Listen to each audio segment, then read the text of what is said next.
ท่านกำลังรับฟังสถานีวิทยุกระจายเสียงแห่งประเทศไทยจังหวัดลำพูน FM 95 เมกะเฮิรตซ์ ขอนำทุกท่านเข้าสู่รายการคุยเฟื่องเรื่องเกษตรลำพูนสวัสดีค่ะดิฉันนางสาวพิศราวีระโจงนะคะชื่อเล่นแหววเกษตรแหววนะคะเกษตรตำบลม่วงน้อยนะคะนักวิชาการส่งเสริมการเกษตรชำนาญการสำนักงานเกษตรอำเภอป่าซางจังหวัดลำพูนนะคะวันนี้จะขอนำทุกท่านเข้าสู่ในส่วนของเรื่องการสัมภาษณ์สมาร์ทฟาร์มเมอร์เกษตรกรปาดเปลืองในส่วนของตำบลม่วงน้อยนะคะมีจุดเด่นในส่วนของเรื่องการแปรรูปผลผลิตทางการเกษตรนะคะก่อนอื่นจะขอแนะนำตัวให้ในส่วนของสมาร์ทฟาร์มเมอร์ของเรานะคะก็คือคุณผ่องศรีวงคำนะคะหรือว่าเรียกสั้นๆง่ายๆแบบเป็นกันเองนะคะก็คือแม่ผ่องนะคะขอกล่าวนำก่อนนะคะในส่วนของแม่ผ่องนะคะเป็นสมาร์ทฟาร์มเมอร์ในส่วนของตำบลม่วงน้อยซึ่งมีอย่างที่ว่านะคะมีจุดเด่นในส่วนของเรื่องการแปรรูปผลผลิตทางการเกษตรแล้วก็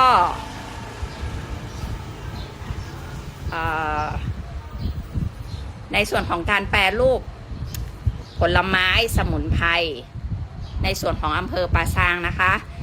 ที่เด่นของกลุ่มเลยก็จะเป็นในส่วนของการทำน้ำมะขามแดงน้ำมะม่วงหาวมะนาวโหรวมถึงการทำสบู่มะขามแดงนะคะในส่วนของแม่ผ่องศรีเนี่ยค่ะได้จัดตั้งกลุ่มวิสาหกิจชุมชนตั้งแต่ปี 2563 นะคะแล้วก็ได้เข้าร่วมในส่วนของโครงการพัฒนาศักยภาพเกษตรกรปาดเปลืองของสำนักงานเกษตรอำเภอป่าซางนะคะในส่วนของปี 2567 นี้นะคะแล้วก็รวมจนถึงการเข้าร่วมในส่วนของการพัฒนาศักยภาพของกลุ่มวิสาหกิจชุมชนเพื่อการยกระดับในส่วนของการแปรรูปผลผลิตทางการเกษตรนะคะตอนนี้แม่ผ่องก็อยู่กับเราแล้วนะคะยังไงขอเชิญแม่ผ่องแนะนำตัวสักนิดหนึ่งก่อนเลยค่ะสวัสดีเจ้าแม่ผ่องศรีนะเจ้าขออนุญาตปู่ยองนะเจ้าเขาเป็นคนยองนะเจ้าอยู่บ้านสักพุงตำบลมงหน่อยนะเจ้าค่ะแม่ผ่องนะคะจัดตั้งกลุ่มรวมเป็นกลุ่มวิสาหกิจชุมชนเนี่ยค่ะชื่อกลุ่มแปรรูปผลไม้สมุนไพรอำเภอป่าซางเนาะแล้วก็ยังที่ว่าจัดตั้งมาตั้งแต่ปี 2563 เจ้ามีสมาชิกกี่คนมีความเป็นไปเป็นมาอย่างใดเจ้าแรกๆนี่พอดีทำงานโรงงานอุตสาหกรรมเนาะเจ้าพอดีไก่เกษียณแล้วพอดีไปเห็นบะขามเนาะเท่ากับว่าบะขามมันเป็นพืชเศรษฐกิจตีปลูกง่ายตัวแล้วก็พอดีบังเอิญแฟนไปทำงานอยู่ภาคใต้แล้วก็ขึ้นมาภาคกลางพอดีไปเจอมะขามแดงของกลุ่มของหมอเซ็งนะเจ้าพอดีแฟนว่าคุณสมบัติมันหนาเอามาทำน้ำผลไม้ปกติเป็นคนชอบกินน้ำผลไม้ก็เลยหือแฟนติดต่อแล้วเอาพันธุ์เป็นมาปลูกกับเจ้าพอดีตอนนั้นติดต่อแล้วแฟนติดต่อแล้วก็พอดีกิ่งพันธุ์เฮาซื้อ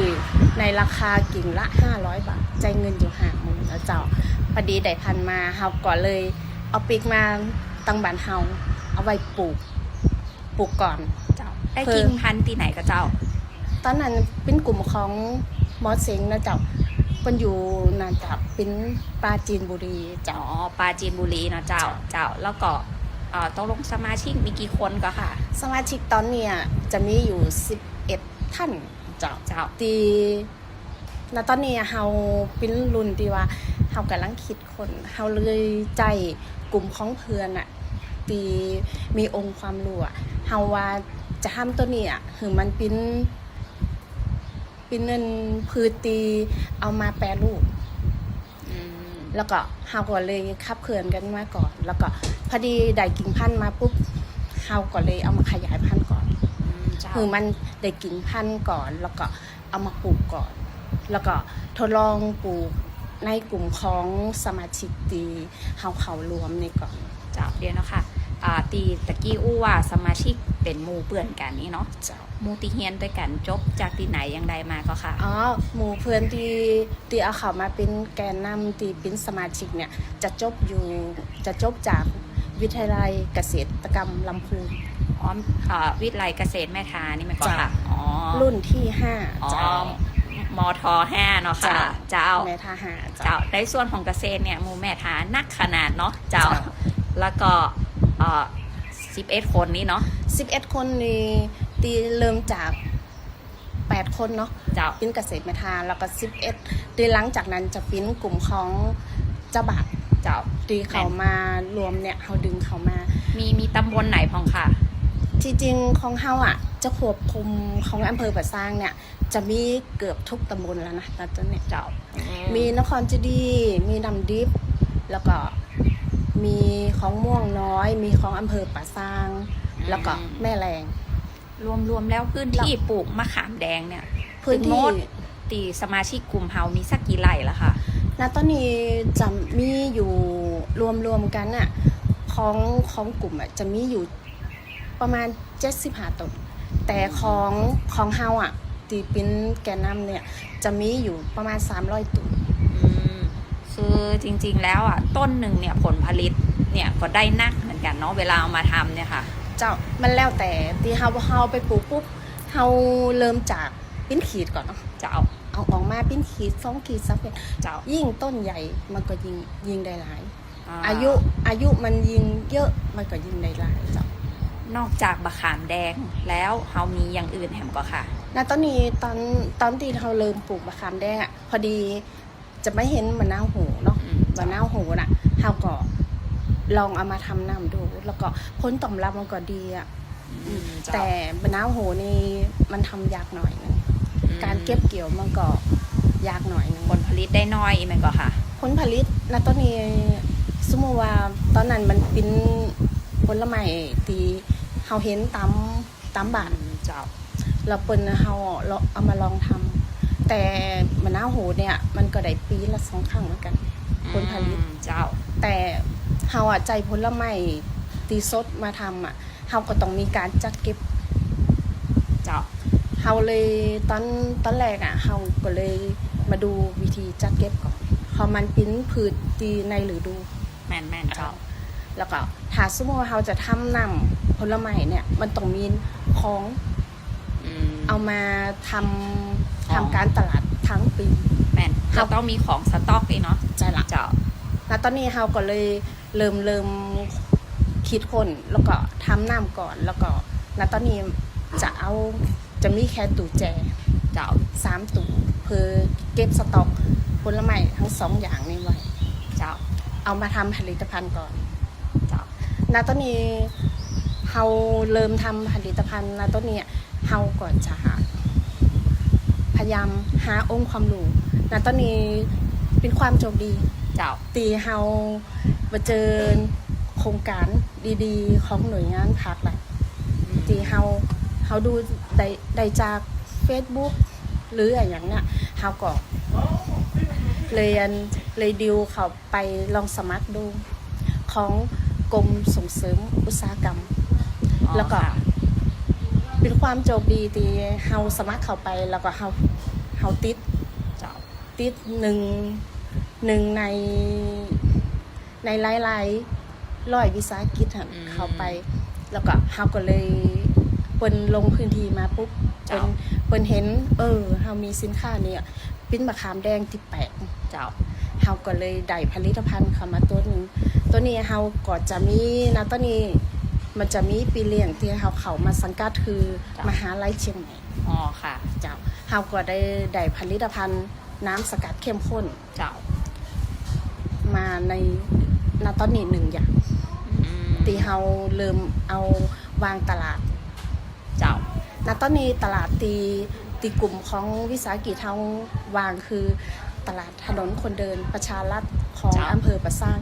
เฮาจะวางมารวมกิจกรรมของเปิ้นทุกๆวันพฤหัส เจ้า แม่นค่ะ แล้วก็เฮาก็เลยเหมือนการเปิดโต๊ะ เจ้า ว่าณตอนนี้น้ำมะขามแดงนะ น้ำมะนาวโหจะมีแล้วก็ตลาดด้วยในพื้นที่เฮาก็เริ่มจะฮู้จักเนาะหาตลาดตีเนื้อจากในพื้นที่ก็คือมันจะมาตัง Facebook เจ้าติดต่อมาเนี่ยมันก็จะเริ่มมีตลาดมาเจ้าแล้วก็เท่าที่ฟังดูเนาะมีในส่วนของอุตสาหกรรมเพิ่นมาสนับสนุนเนาะแล้วก็ในส่วนของเกษตรเนี่ยเขาสนับสนุนในส่วนของกลุ่มวิสาหกิจชุมชนเกี่ยวกับเรื่ององค์ความรู้เรื่องการแปรรูปแล้วก็ในส่วนของผลิตภัณฑ์ในส่วนของสติกเกอร์เนาะได้ใช้หรือยังคะสติกเกอร์ได้ใช้แล้วเจ้าได้ใช้แล้วเนาะเจ้าอันขอสรุปในส่วนของนี้ก่อนนะว่าในส่วนของแปรรูปหลักๆของเราตอนนี้มีอย่างพองเจ้าแล้วตอนนี้จะมีน้ำมะม่วงหาวมะนาวหูเจ้าแล้วก็ 1% เจ้าแต่บรรจุเป็นขวดพลาสติกเจ้าณตอนนี้เราจำหน่ายแค่ขวดละ10 บาทเจ้าแล้วก็ในส่วนของมะขามเนื้อแดงเจ้ามันก็จะมีบรรจุขวดละ10 บาทเหมือนกันแล้วก็จะมีสกัดเข้มข้นบรรจุขวดแก้วในปริมาณ100 ml กับ200 ml หากขวด100 ml นี้เราจะขายในราคา20 บาทแต่หากขวด200 ml เนี่ยเราจะโปรโมทในราคา35 บาทแต่ราคาตัวนี้มันจะเปลี่ยนแปลงนิดหน่อยในโอกาสต่อไปในอนาคตเนาะพอเฮาตรวจดูตีว่าวัตถุดิบตีเฮาเอามาใจแล้วราคาขึ้นลงมีของในส่วนของสบู่ในส่วนของมะขามเนื้อแดงเนี่ยเฮาจะมี2ผลิตภัณฑ์มีน้ำ 1% กับ 3.4 แล้วก็เอามาทำสบู่ในสบู่ของเฮาเนี่ยจะมีส่วนประกอบอยู่ของสมุนไพรอยู่มันจะมีขมิ้นมีธนาคารมีน้ำผึ้งเป็นส่วนประกอบที่เฮาเอาเข้ามานั้นในส่วนของสบู่เนี่ยเฮาจะขับเคลื่อนโดยพัฒนาชุมชนจังหวัดพอดีตอนนั้นมันมีโอกาสเข้าไปในกลุ่มของเกษตรอินทรีย์เนาะเขาจะเป็นเครือข่ายแล้วเข้าไปเฮาก็เลยได้มีโอกาสเขาไปอบรมเฮาก็เลยทำสบู่ขึ้นมาเนี่ยนั้นต้นเนี่ยสบู่ของเฮาก็ติดตลาดพอสมควรในส่วนของช่วงนี้เนาะสรุปก่อนเลยเนาะค่ะว่ากลุ่มเฮาชื่อกลุ่มแปรรูปผลไม้สมุนไพรอำเภอป่าซางผลิตภัณฑ์หลักตอนนี้ที่เฮามีการแปรรูปอยู่ก็คือ1น้ำมะขามแดงแล้วก็2น้ำมะม่วงหาวมะนาวโหเนาะแล้วก็3คือสบู่มะขามแดงในส่วนของรายละเอียดนะคะเดี๋ยวในช่วงต่อไปเราจะมาเจาะอู้ในส่วนของเรื่องการทำน้ำมะขามแดงแหมก้ามหนึ่งเนาะค่ะเดี๋ยวยังได้พักสักครู่เนาะค่ะ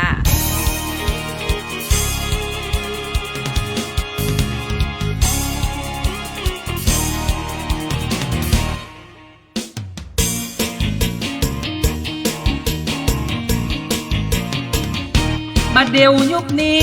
มันทันสมัยเกษตรกรไทยก้าวล้ำ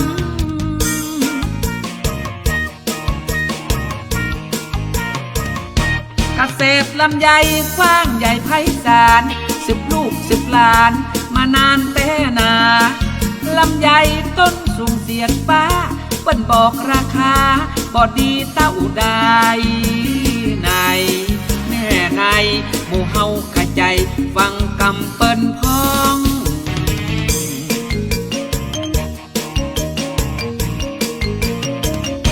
ตั้งการเกษตรได้นำบอกจีมันมีวิธีคือมีกำไห้ตัดจอแต่งดินรวนดินนอกในกำไห้คือผลผลิตแถมกำหน่วยใหญ่นั้นหนามีราคาล้ำหน่วยน้อยดกดำ มันขายบ่ออกบ่เหมือนสาวๆสูงยาวเขาดีอวบใส่พีลีแม่นมัน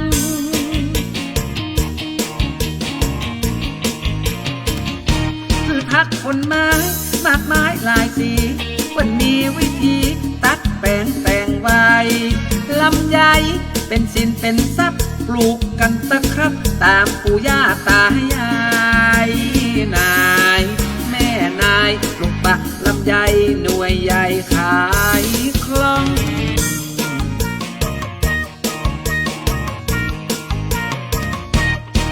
แผนงานของการตลาดจะไปเมื่อขาดทับฟังปรึกตรองขาดทุนกำไรอยู่ที่พี่น้องถูกต้องจะใส่ท้องเส้นใหญ่แถมกำปุ๋ยดีน้ำดีวิธีถูกต้องซื้อคล่องขายคล่องของมีราคาเพราะอย่างสาวน้อยสาวนักศึกษาถูกใจถูกตาเบาเท่า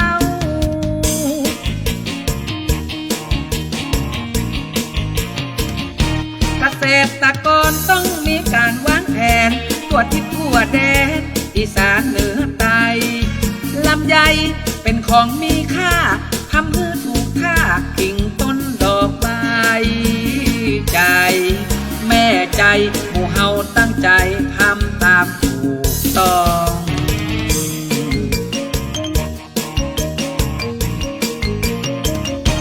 ไก่งามเพราะคนงามเพราะแต่งพัฒนาขันแข่งในท้องตลาดสินค้าลำไยถูกใจต่างชาติตลาดรองรับเฮาอยู่จงทำรีบเร่งศึกษาพัฒนาวางแผนเล็งแม่นยิงแม่นจะมีกำไรปลูกพืชวางคนแต่งต้นวางหน่วยคือร่ำคือรวยทั่วหน้า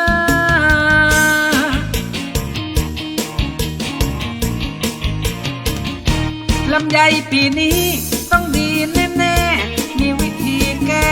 บ่ให้ขาดทุนลำไยหน่วยใหญ่ใบหนามันเป็นที่มาของการเพิ่มคุณเจ้าคุณกำไรเพิ่มพูนเรื่องขาดทุนบ่เสี่ยง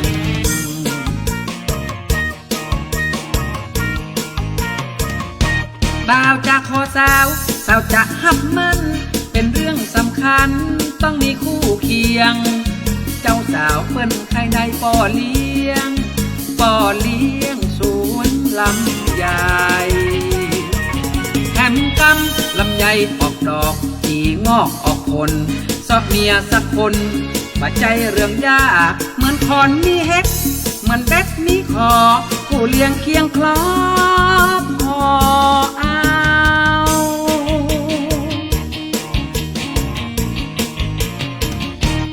มากำนี้เฮามีจุดหมายอยากสวนลำไยถูกต้องคัดสรรเรื่องปุ๋ยเรื่องน้ำคือมันงดงามผิวเรียบเหลืองทองพี่ทองมีเงินกายกองจะลองไปเมืองนอก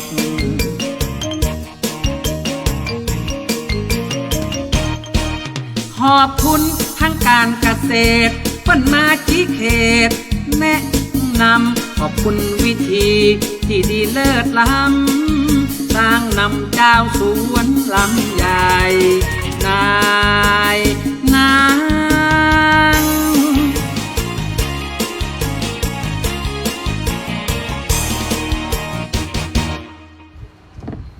สวัสดีเจ้าเชิญเข้าสู่ช่วงที่2นะคะเกษตรแหววแล้วก็แม่พองเนาะก็จะมาในส่วนของเรื่องการทำน้ำมะขามแดงเนาะซึ่งน้ำมะขามแดงเนี่ยเป็นผลิตภัณฑ์เด่นของกลุ่มวิสาหกิจชุมชนกลุ่มแปรรูปผลไม้สมุนไพรอำเภอปะซางของแม่พองเลยเนาะค่ะอันก็จะขอเชิญแม่พองเนี่ยในส่วนของเรื่องวิธีการทำน้ำมะขามแดงของกลุ่มเฮาเลยเนาะค่ะเชิญเลยเจ้ามะขามแดงอ่ะมันจะมีคุณสมบัติดีๆคือ1ง่ายๆคือ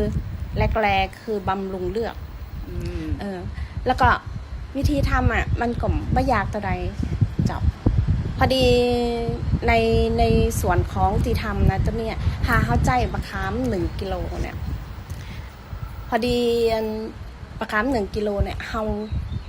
จะล้างทำความสะอาดเรียบร้อยแล้วเราเอาไปตุ่มแล้วก็เราเอามากรองเสร็จแล้วก็หือน้ำมันใสๆอ่ะเราถึงเอาไปผสมในส่วนประกอบมันจะมีน้ำตาลกับเกลือแต่จับ2 อย่างแต่ถ้าเราจะกินในส่วนง่ายๆคือทำบะขาม1 กิโลเนี่ยถ้าเราในเราทำกินเนาะทำกินเนี่ยเราใจอัตราส่วน1:2ก็ได้จับบะขาม1 กิโลใจน้ำ2 กิโล เจ้า ในส่วนของน้ำตาลน่ะอันเนี้ยแล้วแต่ความชอบนะเจ้าแต่เกลือเนี่ยเราจะใจในอัตราส่วนสัก2 กรัมพอละเจ้าใน2 กิโลเนี่ยอัตราส่วนมันจะกลมกล่อมค่ะในส่วนของเจ้าบ้านเฮาอ่ะตีเฮากินอ่ะบางคนเปิดกล่อมชอบหวานเนาะในส่วนของน้ำตาลเนี่ย เจ้า เอาตามใจชอบเลยเจ้าแล้วก็ สามารถปรับตามที่เขาชอบได้เนาะ เจ้าแล้วก็หาสมมุติว่าในส่วนของการกรองเนี่ยเราจะใจผ่าขาวบ้านเฮาอ่ะเราใจผ่าขาวผ่าดิบนี่ก็ใจเนื้อหึงมันหนาๆหน่อยผ่ากรองประมาณสัก2 จานนี่ก็ได้จ้ะหรือน้ำมันใสๆถ้าน้ำมันใสมันมีตะกอนอ่ะเราสามารถเก็บไว้ได้เหมือน อ๋อ เจ้าแต่ถ้ามันมีตะกอนอ่ะมันจะทำหือมันจะเสียไว้เนาะ จะละมันจะมีเนื้อของมันเนาะพอเราไม่ได้ใส่สารกันบูดอย่างเจ้าตัวนี้มันจะเป็นในส่วนของผลไม้ล้วน บัใส่สารกันบูดเนาะค่ะเจ้า ๆการหากรองเสร็จแล้วเราจะเอาไว้ต้มหาสมมุติว่าเราจะพาสเจอร์ไลซ์เนี่ยณตอนเนี้ยเราจะใจพาสเจอร์ไลซ์แบบธรรมชาติเนาะคืออย่างคุมปัญญาเจ้าบ้านมันก็จะมีน้ำเย็นเขาจะเตรียมน้ำเย็นคือน้ำอุณหภูมิปกติอะของน้ำแล้วก็ถ้าจะหือมือน้ำหน่อยมันก็จะมีห้ำส่วนหนึ่งคือน้ำแข็งผสมแต่น้ำปุ๊บณตอนเนี้ยถ้าใจที่จะเก็บไว้มือน้ำหน่อยนึงแนะนำคือใจขวดแก้วนั่นจ้ะขวดแก้วเราจะใจอุณหภูมิสูงได้แม่นเจ้าแล้วก็การพาสเจอร์ไลซ์มันจะดีกว่าค่ะในส่วนของตัวเนี้ยหาสมมติว่าในอัตราส่วน1:2เนี่ยมันจะมีปริมาณนี่หนักหน่อยนึงมันจะเก็บไว้หมื่นถ้าจะทำไว้กินน่ะเอาขวดแก้วนี่เฮาส่วนมากเนี่ยของกลุ่มอ่ะมันจะสั่งตรงมาเนาะเขาจะใจขวดใหม่หมดฟ้ามากกว่าใหม่แล้วก็ก่อนที่เขาจะทำน้ำเขาก็ไปเตรียมก่อนเตรียมขวดล่างในน้ำห้อนอ่ะแล้วก็มาพักไว้แล้วก็เขาก็ไปทำในส่วนของน้ำเข้มข้นเสร็จแล้วก็เขาถึงเอามาผสมเรียบร้อยกรองเสร็จแล้วก็ผสมคือมันมีรสชาติแล้วก็ขึ้นตังไฟทำก้ามมือคือมันอยู่จุดน้ำเดือดประมาณ2 นาทีเนี่ย2 นาทีเนาะแล้วก็เขาก็ลดแก๊สหน่อยนึงคือมันเดือดน้อยๆเนี่ยเขาก็กรอกน้ำได้ละกรอกน้ำเสร็จเราปิดฝาแล้วก็เอาความไว้ประมาณ2 นาทีหมายถึงเอาขวดความไว้ข้อแองเจ้าเพราะเขาจะไล่ความร้อนแล้วก็ความร้อนของน้ำตีเอามาจุขวดเนี่ยมันก็จะขาดเชื้อโรคของฝาตัวเสร็จแล้วปั๊มเคล็ดลับเนาะ2 นาทีเสร็จแล้วเขาก็เอาไปลงน้ำเย็นเอาไปแช่น้ำเย็นประมาณแล้วก็พอดีสักระยะหนึ่งคือมันหายห้อนคือมันหมกอุ่นๆเนี่ยประมาณกี่นาทีค่ะตอนนั้นนี่มันน่าจะประมาณ3 นาทีเนี่ยมันก็จะเริ่มเย็นประมาณ3 นาทีเนาะแล้วก็เฮาจับหัวดูก็ได้เฮาจับหัวดูได้คือมันอุ่นๆปุ๊บเฮาก็เอาไปน็อกดีน้ำเย็น ที่มี น้ำ น้ำ เย็น แข็ง เลยเนาะ ใช่ เจ้า น้ำแข็งนิดหน่อย แล้วก็กำเดียวมันจะเย็นละตัวเนี้ยจากห้อนมาเจอเย็นละตัวเนี้ยมันก็จะนอกนะแบคทีเรียจะอยู่ใต้หันอ่ะมันก็จะยุดจะเริ่ม ก็คือฆ่าเชื้อโรคโดยใช้ความร้อนแล้วก็มาสลัดเย็นเลยเนาะเจ้า ตัวเนี้ยมันจะเก็บไว้ในมือแล้วก็เอาไว้ในตู้เย็นในอุณหภูมิ4 องศาเนี่ยมันจะได้มือเก็บไว้กินมื้อใดเจ้า ถ้าเก็บไว้ที่อุณหภูมิ4 องศานี่เก็บไว้ได้สักประมาณกี่วันค่ะ แต่ตัวนี้ค่ะเก็บไว้เนี่ยตัวนี้ถ้าทำซุ่มว่าทำแบบเจ้าบ้านนะ เจ้า จะได้3 เดือน 3 เดือนเลย เจ้า ใช้วิธีนี้เก็บได้3 เดือนใน เจ้า ที่ตู้เย็น เจ้า ตู้แช่-4 องศา เจ้า เนาะ แต่หากของในกลุ่มเนี่ยมันจะมีเครื่องมือคุมความร้อน แล้วก็เครื่องมือวัดกดวัดอย่างก่อน แล้วก็มันจะมีอัตราส่วนเนี่ยตัวนี้ของกลุ่มมันก็จะได้10,000 นาน กว่าเนี่ย ไปแหมสักกี่เป็น4 เดือนเลยก็ค่ะ ตัวนี้ในอุณหภูมิปกติเนาะ เจ้า ตัวเนี้ยทดสอบดูแล้วนะตัวเนี้ยประมาณ3 เดือน อ๋อ3 แต่ถ้าอุณหภูมิ4 องศาเนี่ยมันก็น่าจะเยอะกว่า แต่ณตอนเนี้ยมันจะหู้ทำกล้ามมือคือเฮาก็ต้องเขาแลบก่อน เจ้าต้องมี เจ้า การตรวจวัดโดย เจ้า ห้องปฏิบัติการเนาะ เจ้าอีกรอบหนึ่ง เจ้าก็อย่างที่ว่าเนาะค่ะข้าวๆเนี่ย เจ้า น้ำมะขามแดงขั้นตอนก็บ่ได้ยุ่งยากอะไรอย่าง เจ้า เนาะเพียงแต่ว่าจะต้องระมัดระวังในส่วนของเรื่องการปนเปื้อนของเชื้อโรค ใช่ แต่ว่าเรามีองค์ความรู้หรือว่าภูมิปัญญาของชาวบ้านจะเนี่ยคิดขึ้นมาเองเลยเนาะว่าใช้ความร้อนแล้วก็สลับกับความเย็นในทันทีเพื่อน็อกเชื้อโรค เจ้า เนาะ ณตอนนี้มันจะเป็นองค์ความรู้ที่ว่าเฮาใจแบบแฮนด์เมดแต่ เจ้า สะอาดมาก เจ้า เข้ามาพอดีเฮาจะใจเครื่องมือตีสูงกว่านี้นวัตกรรมสูงกว่านี้ต้นทุนมันสูงอยู่เนาะ อ๋อค่ะ แล้วตอนนี้กลุ่ม เจ้า กลุ่มไม้กำลังเริ่มต้นเฮาก็เลยใจแฮนด์เมดที่มีคุณภาพ เจ้าก็อย่างที่ว่าเนาะเป็นแค่การเริ่มต้น ใช่ เขาก็เอาแบบง่ายๆตามภูมิปัญญาที่เขาทำได้ ซึ่งก็เก็บไว้ได้นานมากกว่า3 เดือนเนาะ ใช่ เจ้านะคะแล้วก็อย่างที่ว่าเนาะน้ำมะขามแดงนี่บำรุงเลือดอีกเนาะค่ะ ใช่ เจ้าแล้ว บำ ก็ รุงเลือด แล้วก็สามารถปลูกได้ในพื้นที่ในส่วนของอำเภอปะซางหรือว่าจังหวัดลำพูนเนี่ยเท่าที่เฮาทดลองมาสมาชิกกลุ่มเฮาเนี่ยปลูกได้หมดเนาะ ปลูกได้หมดจาก เจ้า พอบะขามนี่ก็คือบะขาม เจ้า แล้วก็ชอบอากาศบนดอย อ๋อ ปลูกในตีปินดินลูกลางตีแห้งแรงอ่ะก็คือปลูกได้ปลูกบายุ่งยาร อน้ำฝนอย่างเดียวอีกก็ได้กะค่ะ ได้เจ้า อ๋อ แต่ นะคะ ถ้าเฮาดูแลดี มันก็จะได้ผลผลิตหนัก ทั้ง ขึ้น ปีเจ้า อ๋อเจ้าเนาะเจ้าอย่างที่ว่าน้ำมะ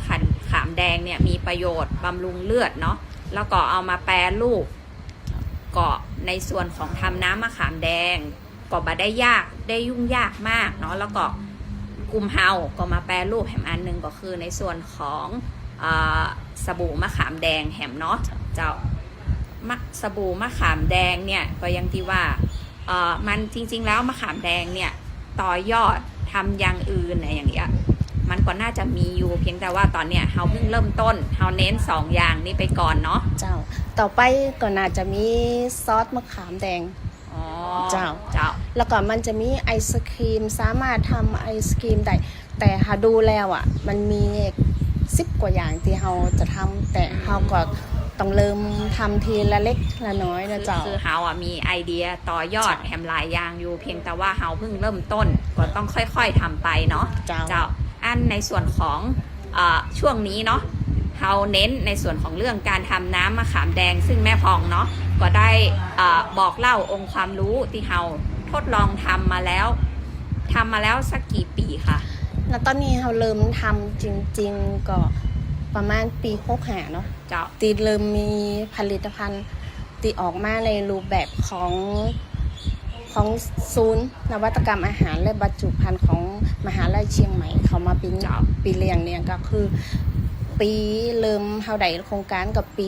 65แล้วตอนนี้ปี66ก็เฮาก็เริ่มมีผลิตภัณฑ์ขึ้นมาเจ้าแล้วก็ต่อไปเฮาน่าจะต่อยอดขอเครื่องทุนแรง อ๋อเจ้า สมัครโครงการเข้ามาแล้วก็เฮาก็น่าจะมีสินค้าใหม่ อ๋อก็คือถ้าเรามีเปิ้นเรียกห้องว่าเครื่องจักรเครื่องช่วยผลิตเนี่ยเนาะ ๆเจ้า เราสามารถต่อยอดทำผลิตภัณฑ์อย่างอื่นได้อีกหลากหลายเนาะแต่อย่างที่ว่าค่ะว่าในส่วนของการต่อยอดเนี่ยเดี๋ยวช่วงหน้าเราจะมาอู้รายละเอียดเรื่องการต่อยอดผลิตภัณฑ์ของกลุ่มเฮาเนี่ยแห่งกรรมหนึ่งเนาะเดี๋ยวยังได้ขอพบกันช่วงหน้าแห่งกรรมเนาะค่ะ จ้า อ้าว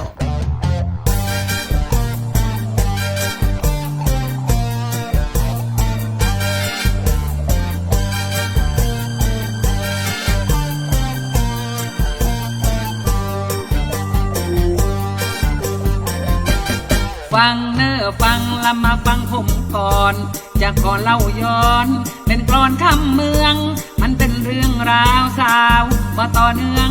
มันเป็นหลายเรื่องหลายรถด้วยกัน อยู่มาวันหนึ่ง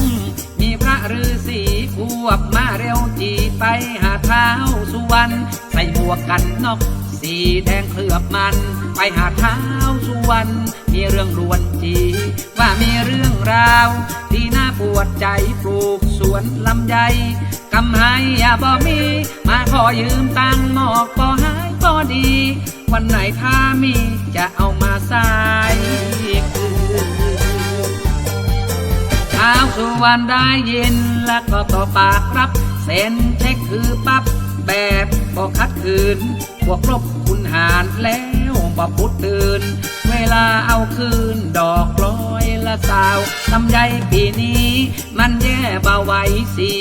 ถนนชัยยังฮ้อนฮ้อนหนาวหนาวปลูกสวนลำไยเป็นเรื่องเป็นราวตลาดบ่เอาเป็นนี่วุ่นวายตัวเก็บที่ไหนไทยก็บ่มีคุณช้างเศรษฐียังแย่จะตายลำไยปุ๊บใหญ่แต่หน่วยเต้าให้ส่งเหนือส่งใต้ไผ่ในบ่เอาโทษสาการนั้นนาเพิ่นว่าหลายมือคนเขาล่ำลือมีทองมีเงินลำไยหน่วยใหญ่กำให้นักเกินมีทองมีเงินปลูกถูกตำหาตัดกิ่งแซมกลางคือห่างโล่งอากาศปลอดโปร่งหน่วยใหญ่ใบหนาเล็บจ่อออกไปจ่อใหญ่บัดท่าเวลาหน่วยมามันมีกำไห้ใส่สงใส่สารปริมาณนักน้อยวิธีพ่อคอยตรงตามเวลาปักความตักง่ายตักถูกตำราคนรับออกมาส่งขายบาตานหนุมานสำหายวุ่นวายแต่ลำใหญ่ย่ำแย่บ่ได้เงินได้คำถอดแหวนที่ใส่แล้วเอาไปจำนำมาได้สวายตะกรรมเอาจำนำซื้อกล้วยต้นทุนก็แปลงรายจ่ายก็บาทละศูนย์อ่านดวงดีดวงสวยขนาดเท้าสามนยังแปะแถวน้ำบวยถึงข้าวดวงสวยช่วยอย่างบาตานผมแลมานั้นเป็นเรื่องหลากหลายวุ่นวายผู้อย่างปันอันเจ้าส่วนลำไยที่ได้ฟังกันมีความสร้างสรรค์มันการมันงานลำไยหน่วยใหญ่สีใสเหลืองทองเหี่ยวเรียบหน้ามองตลาดต้องการถึงเวลาแล้วสิเจ้าบ้านร่วมกันพลิกผันคือมีราคาถ้าใครสนใจแหล่งที่กำเนิดและนี่มันเกิดยังได้กันหาจากหนุ่มหัวใสลูกหลานเจ้านาจบเกษตรมาตำหาลำไม่ใหญ่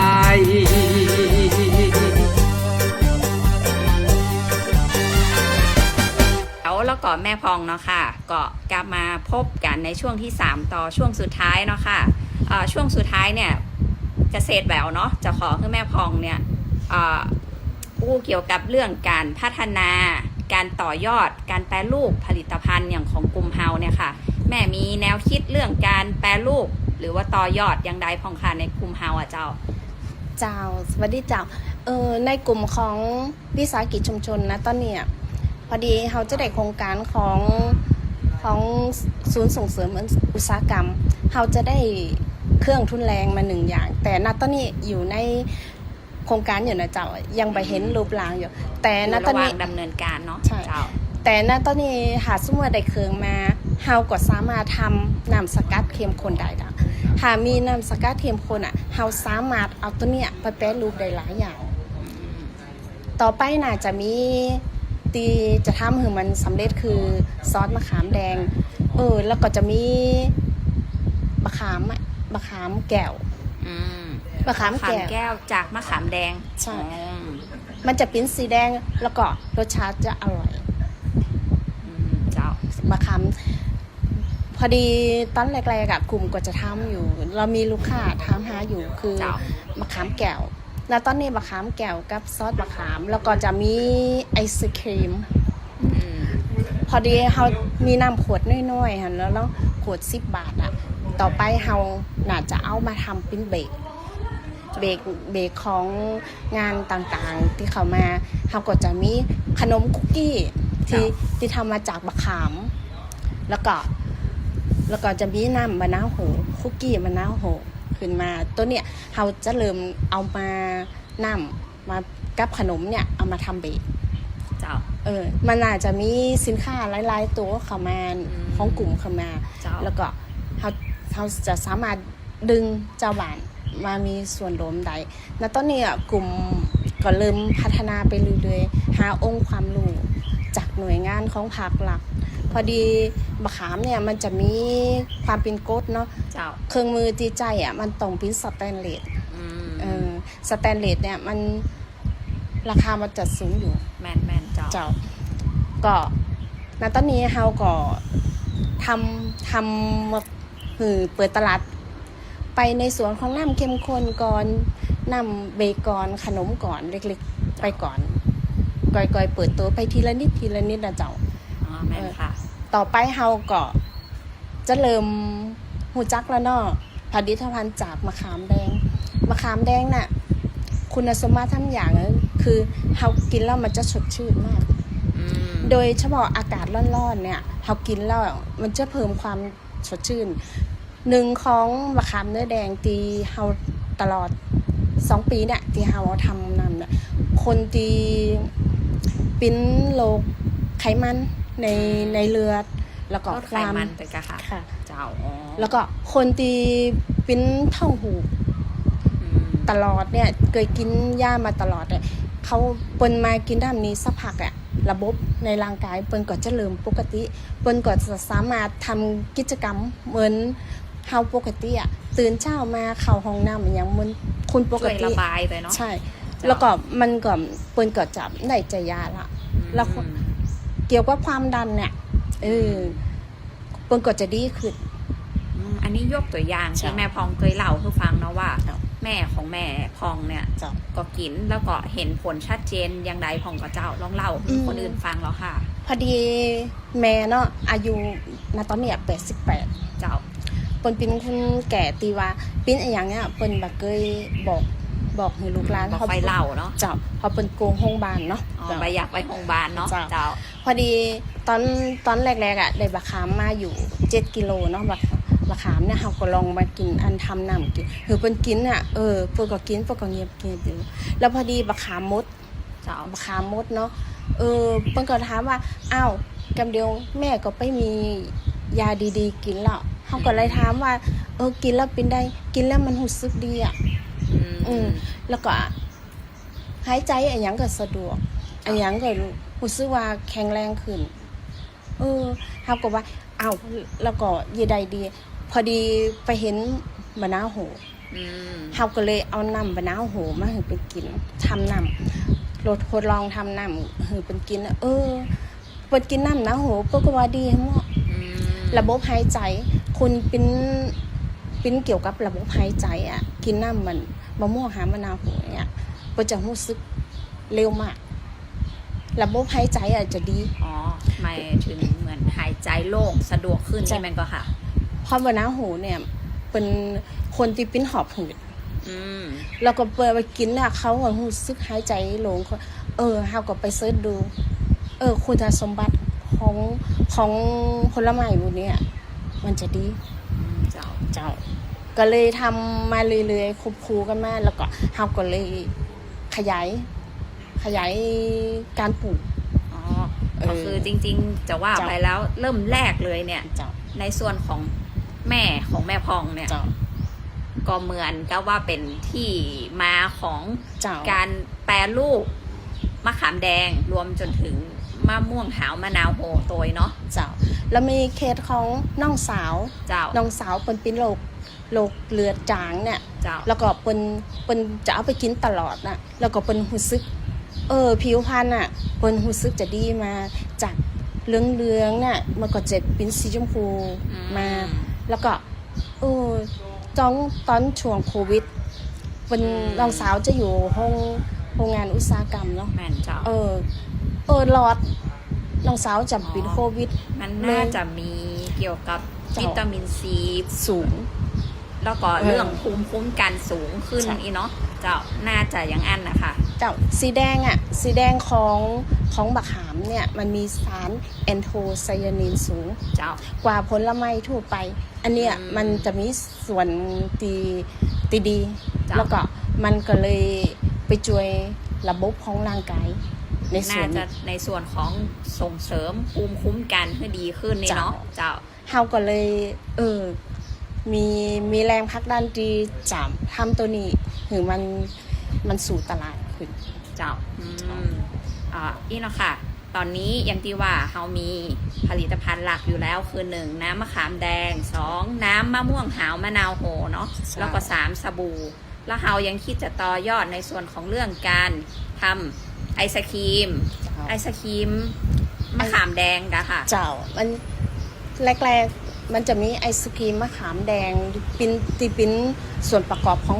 องหวานเข้ามา เจ้า แล้วก็จะมีมะขามแก้ว อ๋อมะขามแก้วตัวเนาะ เจ้า แล้วก็เหมือนเคยได้ยินว่าจะทำกัมมี่อะไรอย่างเงี้ย ตอนช่วงปีพศ2566 เจ้า 65 ปีแล้ว 65 อ๋อปี65เนาะ พอดีจะมี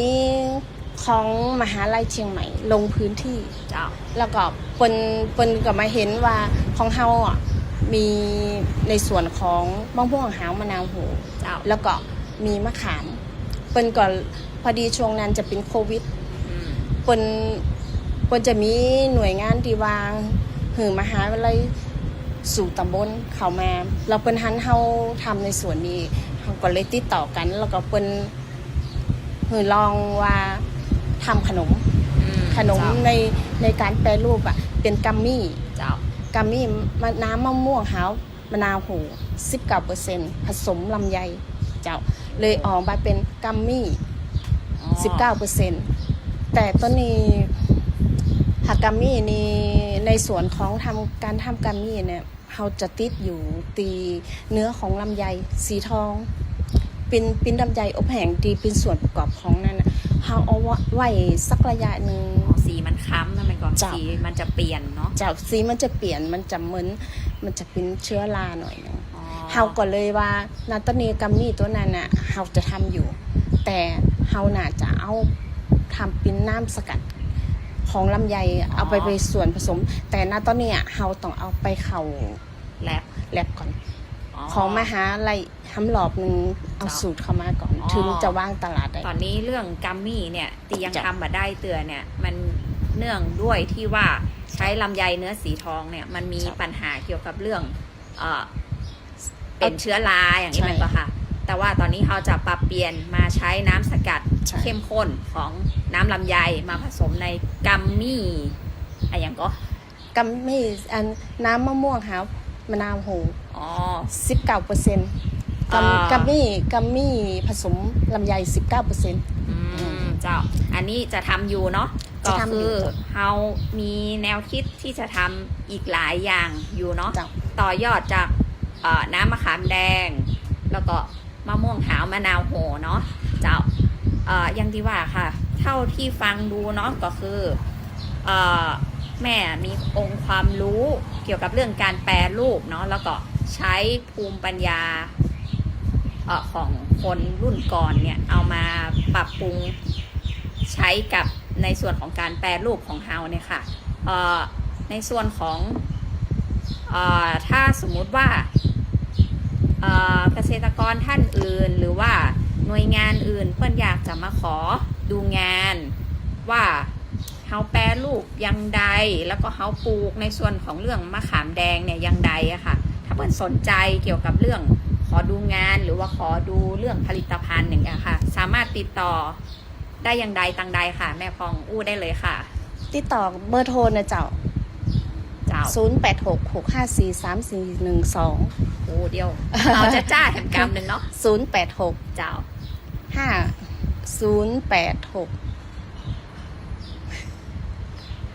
เอาเบอร์โทร 0866543412 นะเจ้าแล้วก็หรือจะมาดูผลิตภัณฑ์ดีถนนคนเดินป่าสร้างเนี่ยเจ้าทุกวันพฤหัสบดีแล้วก็หรือจะเซิร์ชดูวิสาหกิจชุมชนกลุ่มแปรรูปผลไม้สมุนไพรอำเภอป่าสร้างได้เจ้าคือใช้คำว่ากลุ่มวิสาหกิจชุมชนกลุ่มแปรรูปผลไม้สมุนไพรอำเภอป่าซางใน Google Map มีเรียบร้อยเนาะมาแอลหากันได้หรือว่าเบอร์โทรตามที่แม่อู้ตะกี้ขอแฮมกรรมแล้วค่ะชัดๆเจ้า08665431412ค่ะเจ้าแล้วก็ Facebook Line อย่างนี้ก็ค่ะติดต่อได้อย่างใดค่ะถ้าไลน์ถ้าเบอร์0866543412เนี่ยจะขึ้นเบอร์ไลน์แล้วเจ้าแล้วก็ Facebook นี่จะเป็นผ่องศรีวงคำเลยเจ้าเป็นภาษาอังกฤษอ๋อเจ้าพิมพ์เข้าไปก็จะขึ้นแล้วเจ้านะคะแต่ที่ง่ายที่สุดเนาะทุกท่านเนาะค่ะสามารถมาแอลหามาชิมผลิตภัณฑ์มาอุดหนุนกันได้ในส่วนของกลุ่มวิสาหกิจชุมชนแปรรูปผลไม้สมุนไพรหรือว่าในส่วนของแม่พองเนาะค่ะนางผ่องศรีวงคำเกษตรกรปาดเปลืองในส่วนของตำบลม่วงน้อยเนาะเปิ้นมาออกบูธร่วมแสดงสินค้าเพื่อจำหน่ายเนี่ยในทุกวันพฤหัสของตลาดประชารัฐของอำเภอป่าซางทุกวันพฤหัสบดีเนาะค่ะก็มาแอลหากันได้เนาะเจ้าแล้วก็แม่พองมีอย่างจะทิ้งท้ายถึงท่านผู้ฟังเกี่ยวกับเจิญเปิ้นมาแอลบ้านสปุงหรือว่าตำบลม่วงน้อยหรือว่าอำเภอป่าซางของเฮาพระเจ้าบ้านข้าเจ้าอยู่บ้านสปุงน้อยเนอะเจ้าหาดสปุงน้อยจะเด่นในเรื่องครูบาอ้ายเนอะเจ้าแล้วก็กองหลวงจะดังเรื่องกองหลวงเนอะเจ้าแล้วก็สปุงมันจะติดอยู่กับบ้านดอนหลวงเนาะมันจะเป็นหมู่บ้านหัตถกรรมซื้อผ้าได้เนาะผ้าฝ้ายน้องแม่ก็ผ้าฝ้ายเหรอผ้าฝ้ายดอนหลวงแล้วก็บ้านสปุงมันจะเป็นหาจะไปบ้านดอนมันจะผ่านสปุงอยู่แล้วเจ้าแวะไปแอวได้เนอะเจ้าถ้าอยากจะเห็นมะขามสีแดงจะได้ก็แวะไปดูได้เจ้าที่บ้านจะอยู่หน้าโรงเรียนบ้านสปุงเนอะแล้วก็ซอย1/3บ้านเลขที่70/2เนอะเจ้าอันในส่วนของวันนี้เนาะค่ะเกษตรแหววเนาะอภิสราวีระโจงนะคะแล้วก็แม่พองศรีวงคำนะคะเกษตรกรปาดเปลืองบ้านสปุงหมู่3ตำบลม่วงน้อยเนาะก็ขอลาท่านผู้ฟังไปเพียงเท่านี้นะคะขอบคุณนักเจ้าสวัสดีเจ้าสวัสดีเจ้า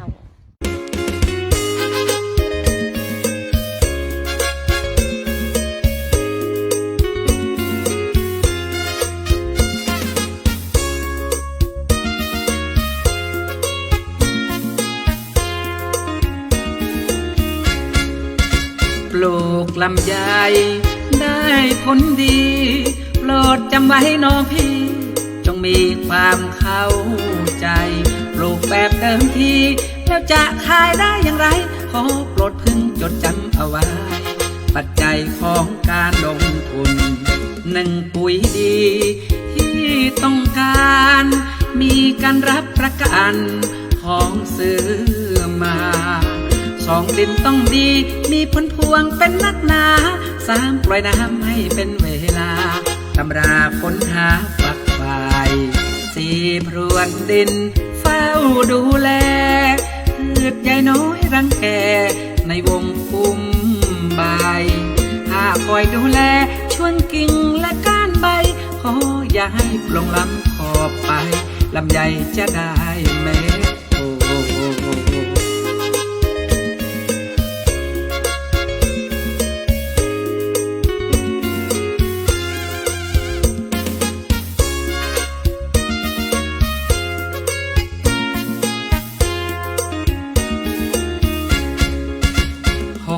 ดูแล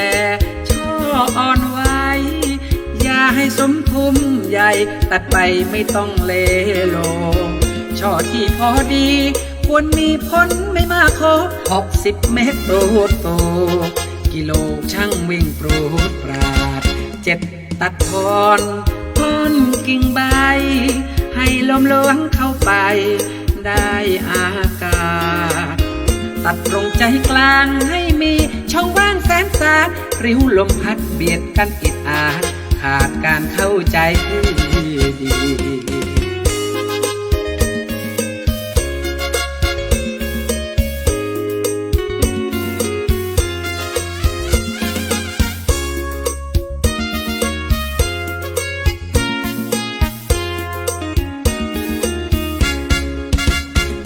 8ใส่สารพอควรมันศึกษาทบทวนให้ทวนที9ดูแลใบพิษภัยโรคร้ายมากมีขอโปรดจงโปรดร้ายดีจะมีผลได้ดังใจ10ขยันต้องทานทนอยากได้ผลเม็ดโตโชว์ขายได้ผลงานที่ดีเหลืองทองผิวเรียบสดใส